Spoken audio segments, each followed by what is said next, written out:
एक कुम्हार अपनी पत्नी पार्वती के साथ रहता था। उनकी दो बेटियां थी, रजनी और टीना।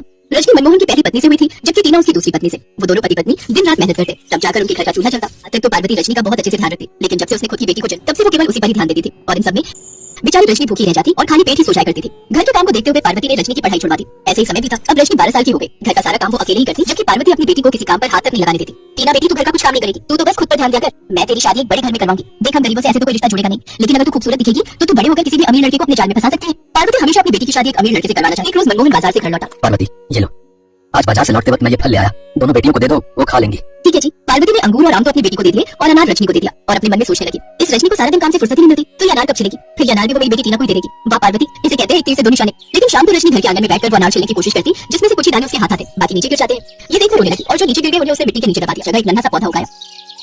उस पौधे को देखकर वो बहुत खुश होती है। अब वो हर रोज उसे पानी देती और उसके पास आकर बातें करती। वो अनार का पेड़ भी उसके हर सवाल का जवाब देता। धीरे धीरे वो पेड़ काफी बड़ा हो गया।